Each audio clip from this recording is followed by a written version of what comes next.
Hi guys, this is Elizabeth Kwam from Engedi Grove, and I am doing an unedited and unscripted version of videos nowadays. Here's our shouse. I'm gonna rotate slowly. We are unfinished, but that's okay. And I need to clean up breakfast. Oh, Jace, get down from there. JC, get off the table. There's a table on the fort. There's a table. Okay, anyway, so I wanted to get to saying, I wanted to talk about these white blood clots that people are experiencing with a couple of the vaccines for COVID have these white blood clots in them, and I don't know if I'm gonna be rejected from YouTube because I'm actually saying coronavirus or saying vaccine, because somehow that gets blocked. And I'll say medication instead of DRUG, because DRUG kind of gets flagged as well. All right, so I find it, and I am not I wouldn't consider myself thinking conspiracy theory, but it's hard for me not to think that way nowadays, because I find that there's a lot of gaslighting going on, and it'll be interesting to see what the future holds. And I'm gonna hold it light. I hold things a bit lightly, but there recently was a drug that was approved. It's called, oh man, I said drug. I'm not sure if this will get kicked off. There was a medication approved for anti-amyloid plaque for Alzheimer's disease. And some researchers this is a known early marker. And although there is early markers, there are some people that have amyloid plaques that do not have Alzheimer's. And there are a lot of people with Alzheimer's disease that do not have amyloid plaque in their brain. And it is interesting that 1/3 of the patients of Alzheimer's and some people that are looking for mold toxicity in their patients find, especially when they're diagnosed early in life, find that it is actually a result of mycotoxins. So it's called inhalation Alzheimer's. I wish they would just name it as a fungal toxin, biotoxin Alzheimer's. So, there's a sugar, it's also known more now that they call it kind of like the third type of diabetes, because it's a dysregulation of sugar in the brain, of glucose in the brain. So this amyloid plaque in these arteries, I don't know if it's the same, but it's fibrous. It's a fibrous amyloid plaque-ish kind of blood clots that they are finding in people that have taken the vaccine for COVID, and it's specifically, I think, for a couple different companies. So not every vaccine is displaying some of the same propensity in some of their people, but it is frequent. Anyway, so they came out with this drug recently, this medicine. Oh, I'm horrible. This medication, it's gonna get taken. This medication that is anti-plaque. So I'm wondering if it's the same fibrous plaque. And they make it from a monocolony. I don't pronounce things right because I'm trying to read it and I'm not listening to the word. Monocolony. It's an antibody from taken from humanized mice. So an antibody that they take from mice and then they'll inject it into a human. And it makes me think, okay, do our bodies make antibodies, our own antibodies for this type of plaque? I can only assume that we do, because oftentimes I look things up, and I didn't look it up right before this video, but I can only assume that we probably do. If mice produce an antibody for plaque, we probably produce that too. And some doctors are going to be like, well, yeah, if doctors are listening to this somehow, they'd be like, well, of course, yes, the body produces antibodies for that.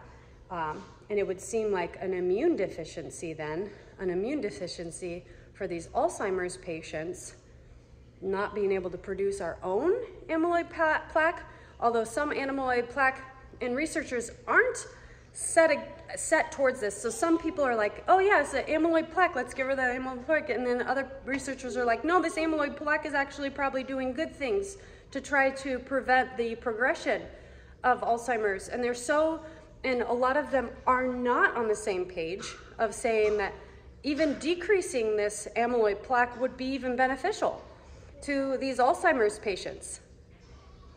Well, I think it would definitely be beneficial for these white blood clots, but there would probably be a host of other things that would go wrong in the body because of this medicine.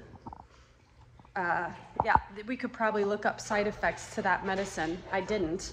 We could probably look up side effects to that type of mouse antibody that they're putting in people to try to disrupt this plaque formation or decrease it. So I find it strange that recently that drug was approved, and I find it also strange that, you know, we're learning more about cholesterol and how it is important for our health. You know, when the body gets damaged, like you get in a car accident or something, you start producing a lot of cholesterol because your body's like, woo, woo, woo. It is important for repair. And they're learning more and more like, hey, this is the body's repair system. So let's back off on this whole cholesterol thing. Like lowering your cholesterol hasn't proven to actually, now, very slightly, I guess they say that people that take a statin can live like 4 days longer.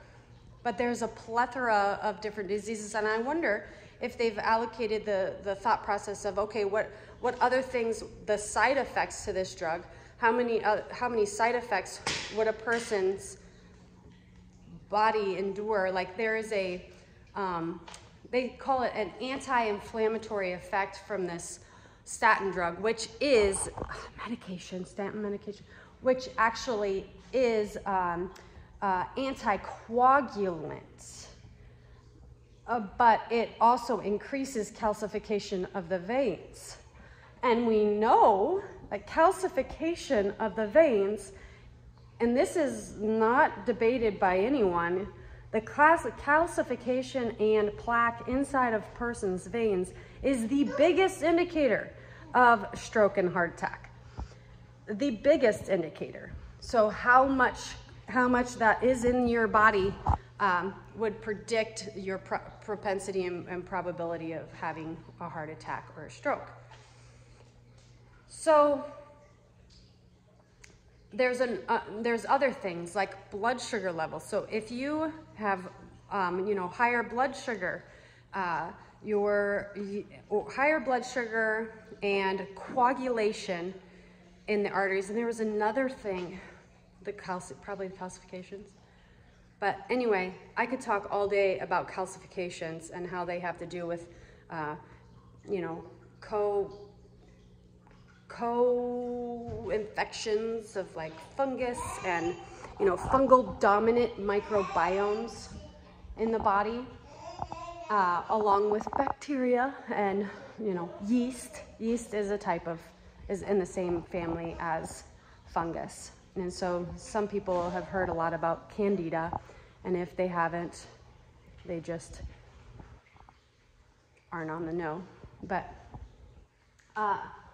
anyway, no, don't rip that, JC. Don't rip that. Don't rip that. Okay, but don't rip it. Don't rip it, cutie. All right, well, anyway, so it's hard not to be skeptical He just ripped it. We're gonna have to tape that together. It's a very cute book that my mom bought. Here, let me take this from you.